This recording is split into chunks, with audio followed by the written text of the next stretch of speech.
My understanding is you can't really patent a plant that's already existed or isn't somehow genetically unique. But they have, on the other hand, patented all the various cannabinoids, right? We've mentioned there's like 60 different cannabinoids. There's a whole bunch of essential oils, though, terpenes, flavonoids. I'm not sure if they're all patented.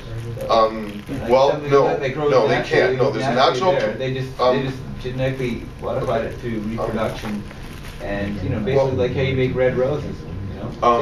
They can't patent a plant or a natural product. There's a separate set of laws for natural products.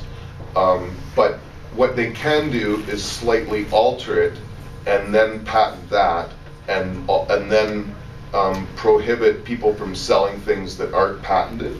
That again would be a model we're not behind. It would be much more fortunate if people could develop their own strains and sell their own strains.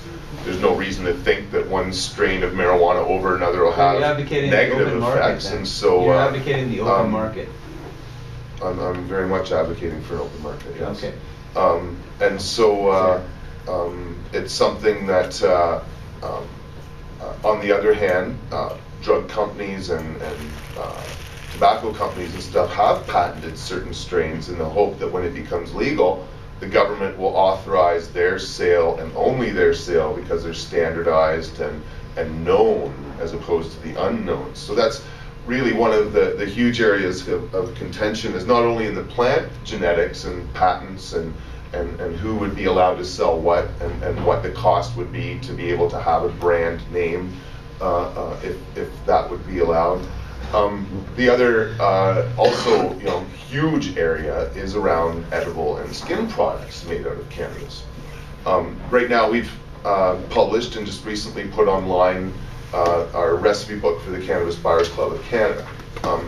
Because they're made out of vegetable oils and butters and stuff, it's our understanding that we cannot patent these products. In essence, though, we would like to see if we could form some kind of open source patent, in part to stop pharmaceutical companies from actually somehow achieving patents and stopping us or others from producing or selling these products. But in part also to even just see if it's possible. I expect that we will be told that it's not possible, although there is, and I'll get to it in a second, a way it could become. We also want to entice research into our products, and generally research is done by drug companies or others who put in what's called a drug identification number from Health Canada. They submit standard operating procedures in producing that drug, and Health Canada essentially opens up a file, gives them a number, and they can do research on that specific drug. That's how, as far as I know, every drug has been studied and legalized here in Canada. It's not likely that cannabis, either in its herbal form or edible, will be regulated outside of that, right? So when we go to court and to doctors, it's like, well, it's not an approved drug, so it's not all of the mechanisms available to people that are normally through approved drugs are, cannabis doesn't apply. So how to get it to be an approved drug is through the regulatory process, which is through science. And if we can't in any way either create an open patent or a real patent for it, well then how can we further the research? That's sort of one of the questions that we're wanting to explore here.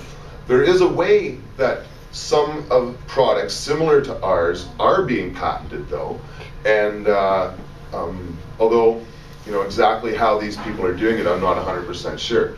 But there's a whole new, well, I shouldn't say new, an area of development of drugs is towards minute quantities of drugs that would help you absorb and take in the rest of the chemicals that you're absorbing. So they're designed to get into the skin of or the membranes of your cells, basically. And so we use lecithin actually in our oils to kind of help do that with your gastrointestinal system.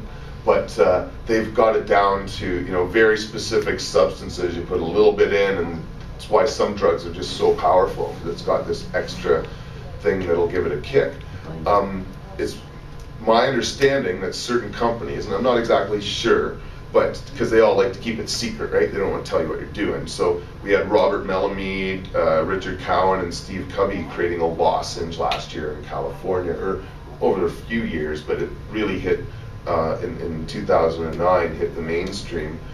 How they got a patent for something that normally isn't patented, I'm not 100% sure. I haven't really dug into it, but I'm assuming that they, just took essentially a product like we make, we do make a lozenge ourselves, and added in this extra, little drug, and all of a sudden it's like bang, they've come up with something new. They've come up with something that's partly genetically engineered that had never been seen in the natural world or anywhere else, and so bang, they've come up with a new drug. It's patented. We're doing research on it, and in that sense, there may be a whole new industry of cannabis resin drugs coming onto the marketplace.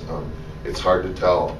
The industry here is growing at an unprecedented rate. There's all sorts of illegal ways to get into the industry. With the way California is going right now, it's on the verge of becoming legal, and so it's been really exciting times. And there's other side industries and benefits as well from the actual plant and the plant products and the social environments. And if anybody wants to get into the cultivation game, you can pick one up off me for $20. Thanks everybody for coming. And next week's lecture, growing cannabis. I'm trying to get a hemp seed farmer to come in here, but we'll see. Thanks everybody for coming out. Have a great day. Yeah.